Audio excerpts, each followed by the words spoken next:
My name is Mary Oberfield, and I would like to welcome you to this afternoon's session, Model Organisms. I live in Rochester, New York in the United States, and we have a Pura daughter named Megan who is 23 years old.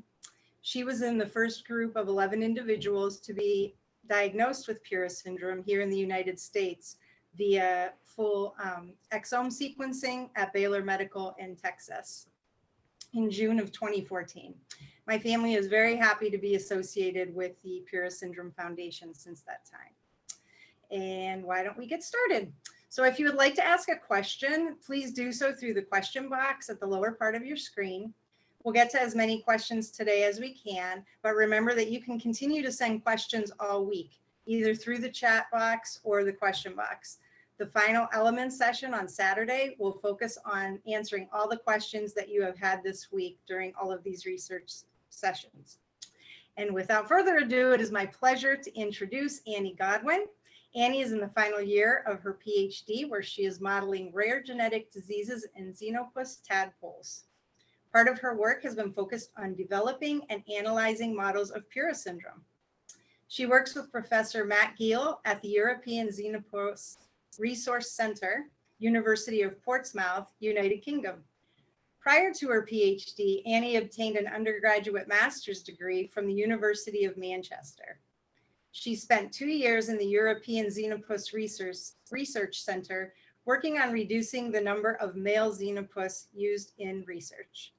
So take it away, Annie. Thank you. Thank you for that lovely introduction.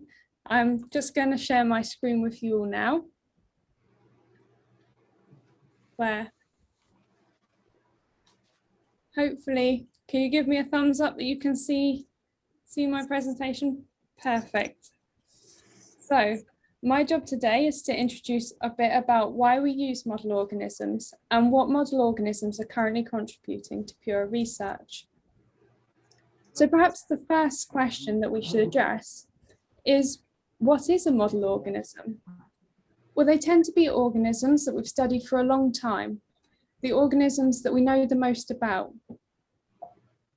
Model organisms are non-human species that are used in the laboratory to help scientists understand biological processes, both in humans and in other animals. Why do we need model organisms? Well, understanding how processes work is critical for understanding what happens when things go wrong. We need model organisms for questions which we cannot answer using computational modeling, to understand why multiple cells are interacting in a specific way within a specific biological environment, or when we want to look at whole organs and how these organ systems are affected in health and disease. So what makes a good model organism? Well, a good model organism is an animal that's easy to maintain and breed in a laboratory setting. For example, we couldn't easily conduct experiments on, say, 100 elephants, but the short lifespan, the small size, and the easy breeding of a fly would make it a much more attractive proposition in the lab. Often, a model organism might also occupy a pivotal position in evolution. For example, some animals which are capable of limb regeneration are studied in the hope that one day we might understand the process enough that we'll be able to regenerate human body parts. So there are many research inputs that feed into the Pura Global Research Network. One arm of these inputs is the animal models branch, and there are currently 3 models of Pura syndrome. We've got our first original model, the mouse model, where research is ongoing at Temple University. Then in 2018, 2 additional models joined the network, the zebrafish model, based out of the Center for Neurodegenerative Disease in Munich, and the frog models, Xenopus laevis and Xenopus tropicalis, at the European Xenopus Resource Center in Portsmouth. Today, I'll talk in more detail about how we can use this frog model to look at various aspects of Pura syndrome. But first, I'd like to show you why it's important that we continue to incorporate all 3 models in the Global Research Network for Pura. So firstly, all model organisms have different strengths and different weaknesses. Take the mouse, for example. The genome or the genetics in a mouse is very similar to that of a human, certainly much more similar than, say, the chicken, the frog, the fish, the fly, or the worm. The anatomical similarities between mice make it very useful for studying complex diseases. Their short lifespan, where perhaps one mouse year might be equivalent to, say, 30 human years, allows a much faster insight into the effects of aging. And it's relatively easy to manipulate the mouse genome, for example, to add or remove a gene to better understand its role in health and disease. But on the flip side, mice can be very expensive to maintain. They do not have many offspring, and these offspring develop in utero or inside the mother, making studies of early development very difficult. Frogs produce eggs all year round, and if well fed and cared for, they can produce thousands of offspring with every mating. The embryos are relatively large and robust, making genetic modifications quite straightforward. And even better for us in the frog, the first division at this 2-cell stage divides left and right, which means that we can look in an embryo at one half of an edited frog and compare it to the other half, how it would normally develop. These externally developing embryos are really useful because they create transparent tadpoles within a couple of days where we can visualize structures, the organs developing. And because these embryos develop outside of the body, they can be easily treated with different compounds throughout development, and we can test how effective those compounds are. Further, our offspring are extremely robust. Tadpoles can survive many days without even cardiovascular output or very minimal cardiovascular output, and that enables us to study the end stages of diseases. Unfortunately, our frogs don't develop lungs or legs or even a skeleton until after they've metamorphosed. While they're tadpoles, they get their oxygen exchange through their gills, and it's only after they become froglets that they start to breathe and they have to come to the surface of their environment, their water, to get oxygen. And xenopus, unlike humans, also have a very primitive or simple kidney structure. And we come to our final model in Pura syndrome, the zebrafish model. Zebrafish also produce hundreds of offspring at regular intervals, providing scientists with ample supply of embryos to study. They grow at an extremely fast rate. They can develop as much in a day as perhaps a human embryo might develop in a month. Zebrafish eggs are fertilized and they develop outside of their mother's body, like xenopus, so they're a good model to study early development. Embryos are nearly transparent throughout their development, allowing researchers to easily examine the development of internal structures, including the blood vessels. And they are a frequently used model for drug screens. Unfortunately, zebrafish are that little bit more distant evolutionarily from humans. And the genetics in this species can be slightly more complex because zebrafish have a duplicated genome, meaning that unlike humans, mice, and frogs, they often have 2 copies of each gene. So it's important that if we can reproduce findings in multiple models in this network, that the chance that when we take that scientific finding back and apply it to human biology, that finding will be applicable is much higher, and the chance that it will work is that much higher. So that's why it's great that we have 3 models for Pura syndrome. Not only can the weaknesses of each model be compensated by another, then we can validate our findings, bringing them more confidently to the clinic. So now I want to talk a little bit about our frogs. So the frog model has and continues to explain many natural processes. When we look back, there's some pivotal research, including Tim Hunt's research on cancer biology and John Gurdon's research, which has enabled many stem cell technologies to be developed today. And currently, with xenopus being the best understood amphibian in the world, there are over 400 specialist laboratories All of these laboratories are linked through a network of specialist centres, one of which being the European Xenopus Resource Centre in Portsmouth. So the European Xenopus Resource Centre, where I work, is based in the United Kingdom in the city of Portsmouth. Aside from being located on the south coast of the UK, we have this lovely iconic attraction called the Spinnaker Tower, with some fantastic views of the coastline and the city. And then on top of this slightly less attractive building is where the European Xenopus Resource Centre is based. We're currently home to over 30,000 tadpoles, froglets, and adult frogs, and we supply our resources to these labs across the world. We have a great research team working on many aspects of Xenopus biology, but it is myself and Sean who work on modelling rare genetic diseases alongside both Matt and Colin, who run the centre. And of course, we can't forget our frogs. So please come and meet our frogs. Adult Xenopus are quite unusual looking. They have these flattened bodies with small heads. They don't have eyelids, and they have muscular hind limbs with these fully webbed toes, and 3 of their toes have claws. Now these claws have 2 functions. They're used a lot to rip food apart, to make it more easily digestible for the frogs, and they also help these frogs to shed their skin. Xenopus have quite a mottled skin pigment, which is normally sort of a greenish grey on their back with a lighter colour on their underside. The Xenopus skin gives them camouflage from predators in the wild, but in captivity, it's really useful to identify each individual animal, as every frog has a unique pattern on their back.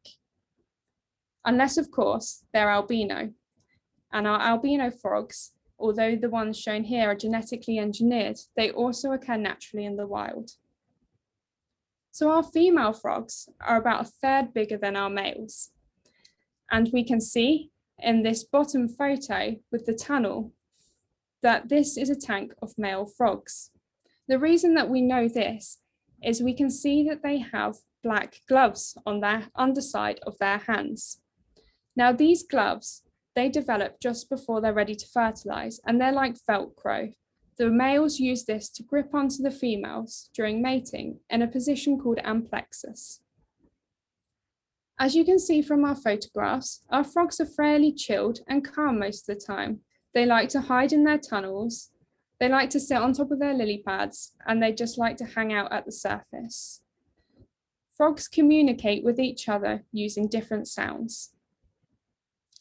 But they do tend to get a bit excited and animated around feeding time. So here in our video, we have a mixed tank of tadpoles and froglets, and these are undergoing the process we call metamorphosis. The green that you've just seen going in there is a mix of algae and ceromicron, which is what our tadpoles use to feed.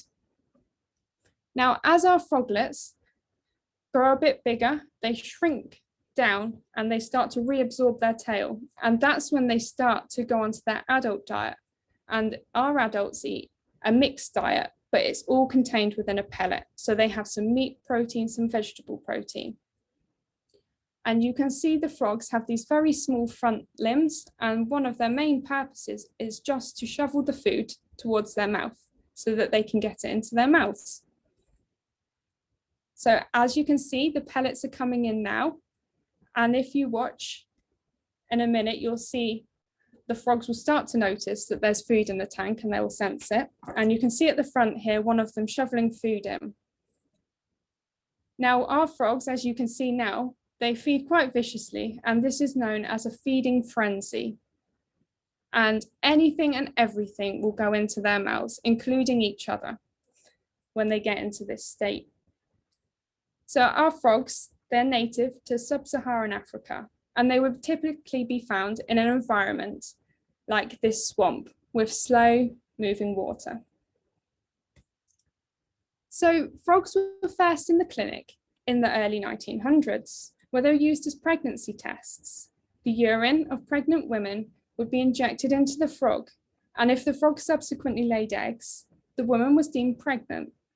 Now, this is actually a principle that's still used in research today, where ovulation is induced in our frogs in captivity all year round using a series of hormone injections.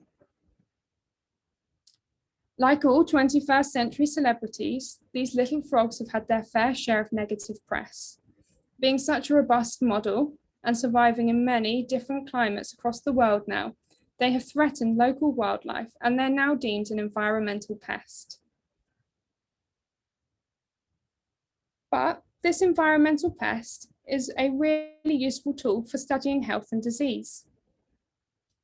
So how can we learn more about humans by studying a frog? Well, once we know the gene that's involved in a human disease, we can look and we can see if that gene is also in the frog. We know from our studies that almost 90% of known human disease genes are currently present in the frog. We know, particularly for Pura, that this gene is over 95% conserved, meaning that 95% of the gene is exactly the same in the frog. So now that we know that, we can start to develop a toolbox. And this toolbox has editing equipment in it, so we can start to put the same changes that we can find in patients into the frog. So how do we go about doing that? How does it work? So I want you to imagine that this toolbox is like a sat nav. So we've got a courier and we know the destination. The destination is the Pura gene, and our post or our zip code is the precise point in that patient where that change has happened that we think has caused their disease. But instead of DHL, our courier is called CRISPR.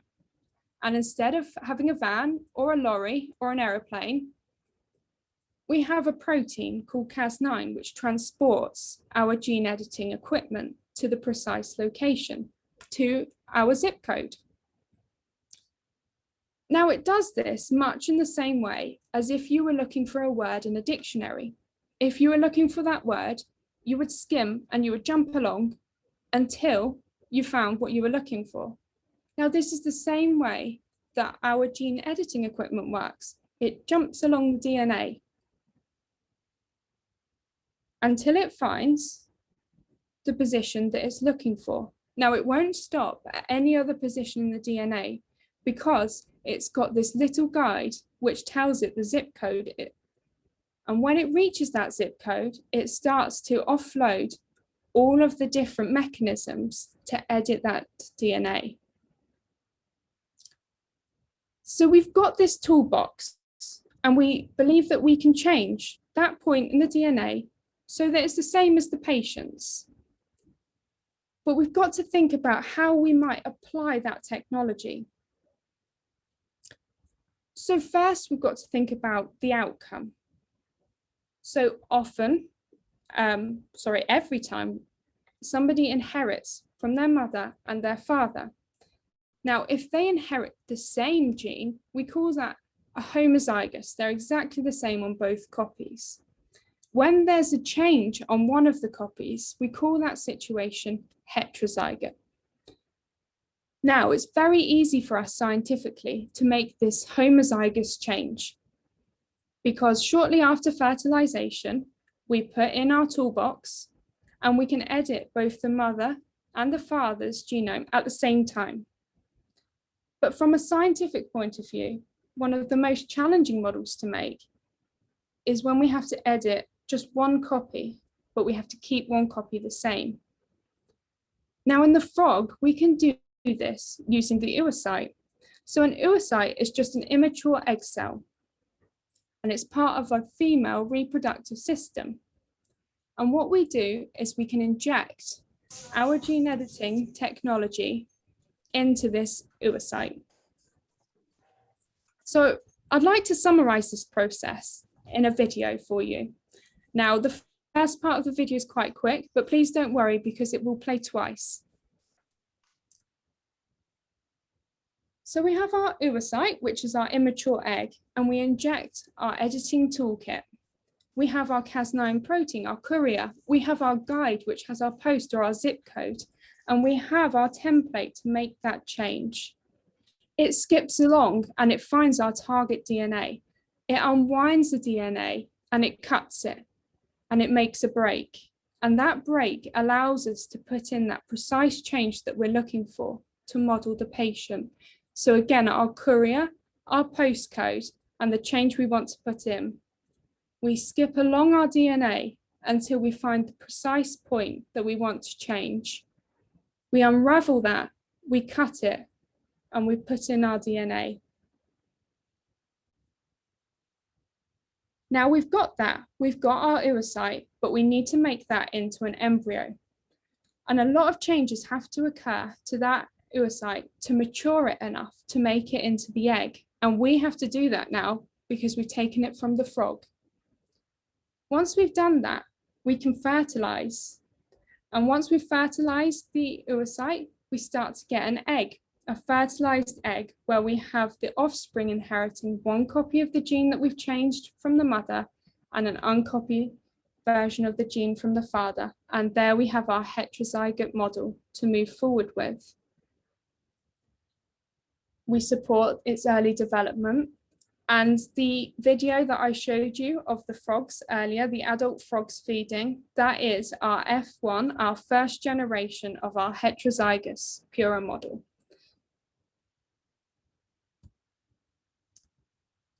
So I want to try and explain to you what we're trying to do with our model. So this was actually our tea room this morning at work. If you're not sure what's going on, we had a leak in the ceiling. So when you find a puddle of water dripping from the ceiling, mopping up the water or merely just leaving a bucket there and walking off, it's not going to solve our problem. We need to trace the problem back, and we need to find the source of that problem, which might be perhaps a cracked pipe. Once we know where the problem begins, we can decide what we can do to fix that problem. Now, finding key developmental time points in disease can be really useful to try and guide us to tell us the best approach to where that problem might have arisen and how we might think about how we can try and either ameliorate that condition or maybe even fix it. So we've begun to do this in our frog model. So here we can see expression of 4 different genes in this early elongated ball of cells. And we can already see that there are differences between our control groups and our Pura group. So here we can see this is a normal expression pattern for this gene. And here we can see it's altered in our Pura group. And I'm not sure, sorry, if you can see my pointer, but as we move along, you can, perfect. From each group, we can see that this expression pattern is modified in each of our Pura groups. So while we still need to do many more experiments to investigate this, we're accessing these differences in these very early developmental structures. This structure is particularly called the neural crest. Now, it's only present for a very short period of time in development. But this region actually gives rise to many parts of the human body, including the peripheral nervous system, structures of the cardiovascular system, the bones, parts of the joints, and even things as diverse as the endocrine system. In addition to that, we're also looking at identifying differences by performing tests equivalent to those that you might receive in a hospital. So we have our own scanners for our frogs, where here we can see a cross-section through a human heart and a frog heart. We can then, like in the humans, 3D reconstruct the heart. And just to give you an idea of how small, this is a cocktail stick here, and this is our little tadpole that's been through the scanner to produce these images.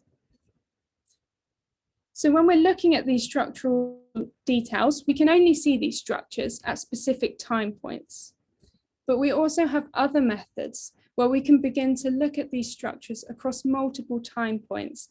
So we have different animals that express different fluorescent proteins. So then what we can do here is the tadpole's nervous system, so we can see the brain. We can see the optic nerves going out to the eyes. But what we can do in these circumstances is we can look at multiple time points and we can see these brains fluoresce. We can see how they develop. We can see how structures of the forebrain, the midbrain, and the hindbrain develop. We're also looking into quantifying tadpole seizures.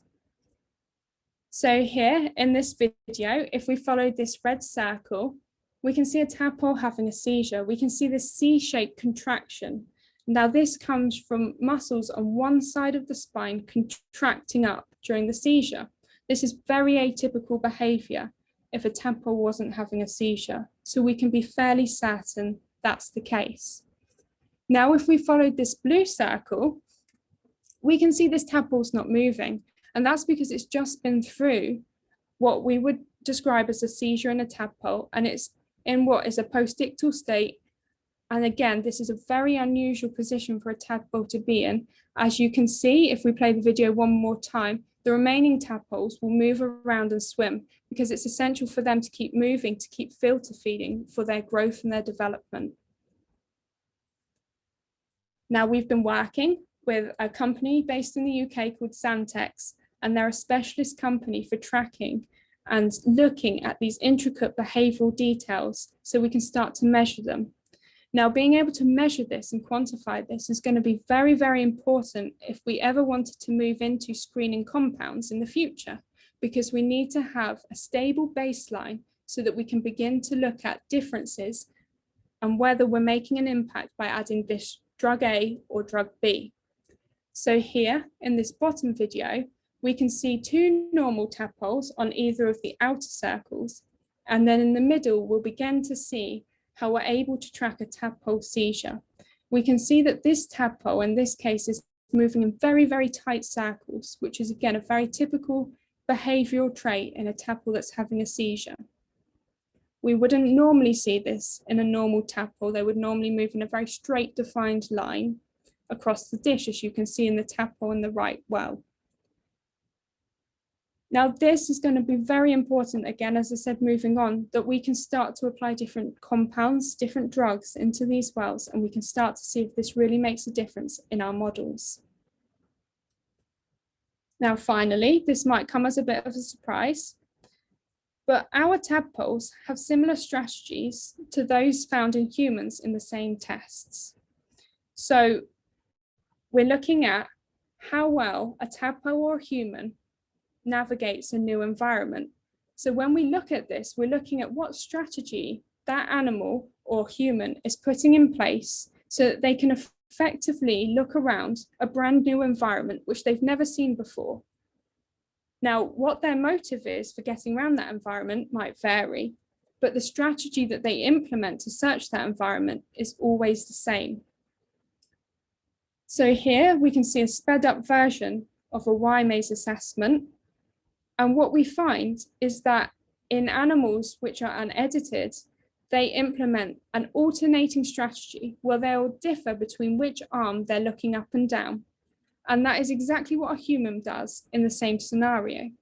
Whereas in our disease model, we've managed to identify a deficit in working memory. So this means that this tadpole is unable to remember its short-term memory, what it did just a minute ago. So it tends to make a lot more repetitive movements. So we're beginning to even identify behavioral traits which may be useful moving forwards. So I think now would be a good time to summarize where we're up to with model organisms. So model organisms are really useful tools to inform both health and disease. It's important in our work for Pura syndrome that we have all three models. We should take advantage of the different strengths and weaknesses of each model, and we should confirm findings across different models so that we can get the best outcome for our patients. Looking into the frog specifically, we have this great aquatic frog, which is easy to maintain in the lab. We can make models of different patient variants in Pura, and we can look at development in these animals, both early and late, and we can begin to identify differences in these animals which may have clinical importance and may be useful in the future to screen drugs. So long term, we do hope that we may be able to offer to identify useful differences, which we can screen drugs to improve the quality of life of these patients. And with that, I'd like to thank you for both your time and your attention, and open up to any questions that you may have.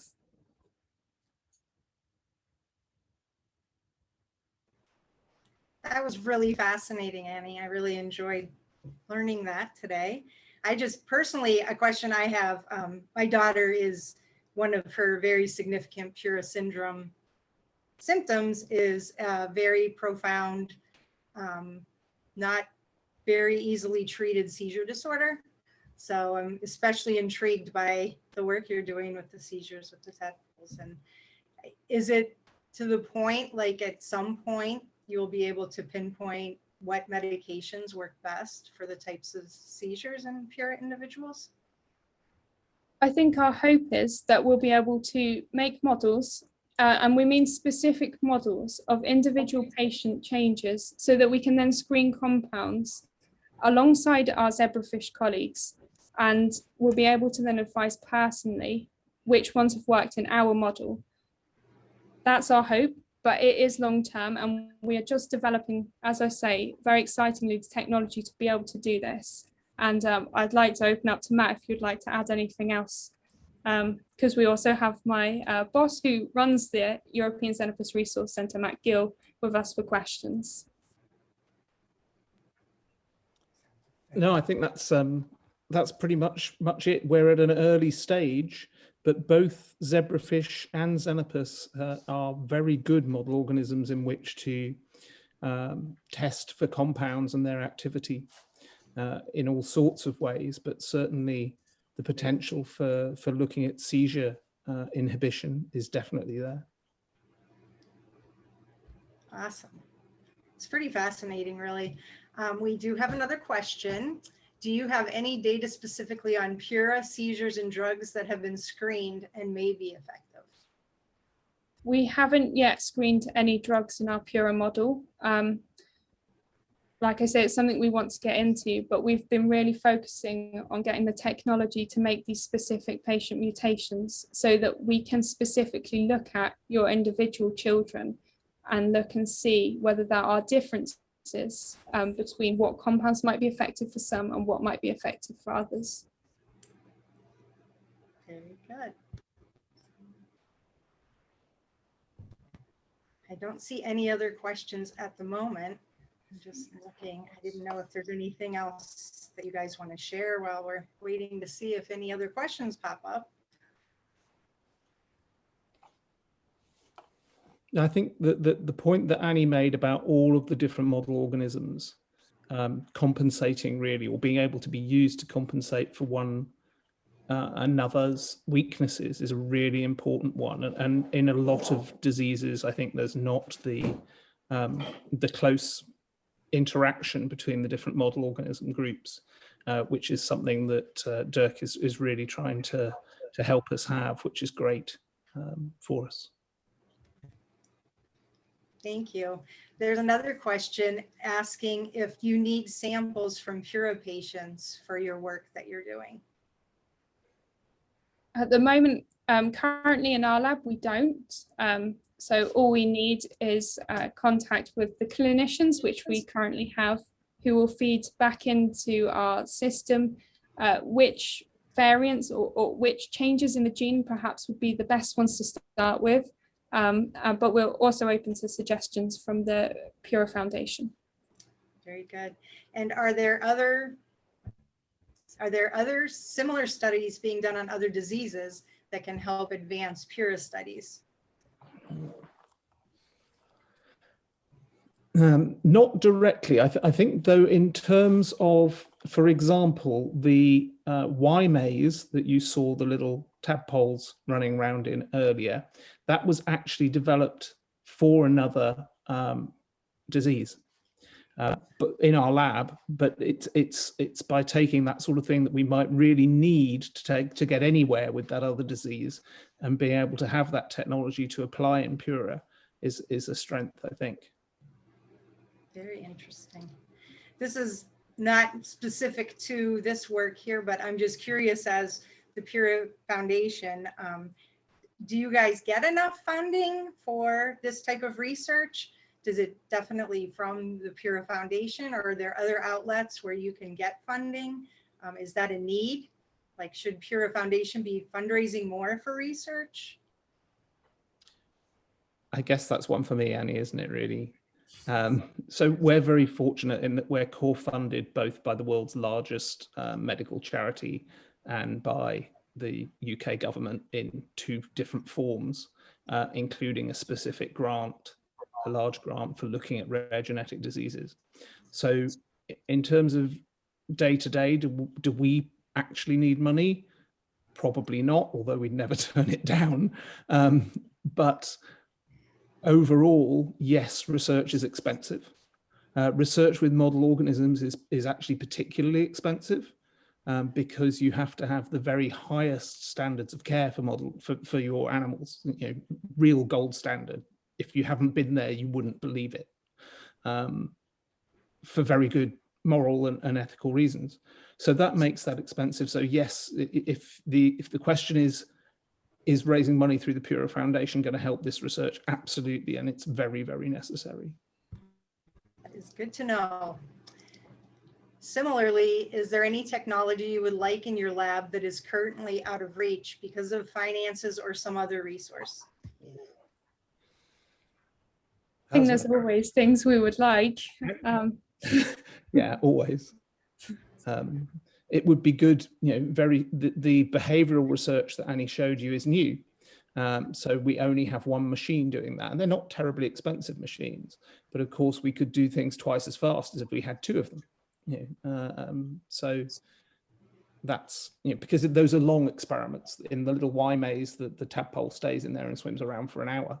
So we can only do 2 tadpoles an hour because only 2 of them fit in the machine. So, that sort of thing would be helpful. It would speed things up. Good to know. Yeah, because looking at sort of from a behavioural perspective, if we only have an hour to do 2, as the tadpoles develop, they come out of this period where we're monitoring them. So then we have to wait for the next batch, if that makes sense. So we can only do X number within that small time frame before we then have to wait for the next batch to come up, and then the next batch to come up, because as they get too old, then perhaps their behavioural traits and their strategies might change, and we have to be careful that we don't mix those and compare those, and we look for very clear differences. That's neat. Makes sense. Let's see. I don't see any other questions. I want to ask one more time to all of our listeners, if you have any, feel free to chime in. Let's see if we have a new one. Do you have any publications on your work to date? We do have publications. We haven't got any publications with Pura syndrome, but we do have publications showing the way that we've managed to help diagnose and describe new syndromes. So we've recently published one on COPB1, which were a group of patients like with Pura syndrome before 2014 who didn't have a diagnosis. And with our technology and some other groups, we've managed to come together and help diagnose those children. That's great. And let's see. Is there any technology you would like in your lab? Oh, I think we already answered that question. Let's see.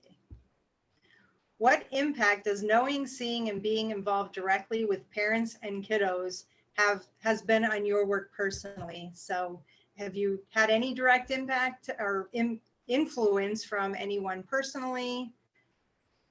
We've been very fortunate that we have had some sort of interaction with parents, but through the Pura Foundation across our journey. So we started in 2018 doing this work.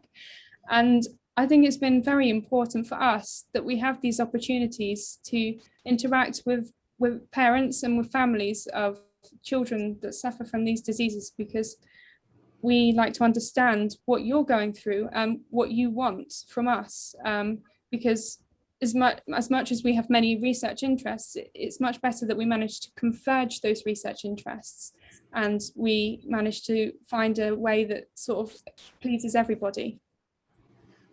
And we appreciate that. That's, I mean, I it's have to really say, as somebody at the other end of their career from the one that Annie's at, I've been somebody working on discovery science, so not applied science, for nearly all of my adult life. And it was only in 2018 that we started working on these rare genetic diseases and started to come into contact with parents and with patients across a range of things, but mainly through the Pura Foundation. We've had our best contacts so far, and it's really changed my outlook. It has genuinely, I never thought that I would work this closely to the illnesses that I study. And it is very, very motivating to be able to do so. As a parent, that is lovely to hear. It really is. And we certainly appreciate all of the research and everything everyone is doing there to further this along. You know, I'm sure in my daughter's lifetime, there won't be a cure or any, you know, sort of change for her status, but to think down the road, you know, you can target the right medications or really change the progression of the disease would be awesome. So we really appreciate it. And I just want to share with the group too, if you would like to make a donation to help support the conference and other programs like Annie's, visit the Pura website at purasyndrome.org.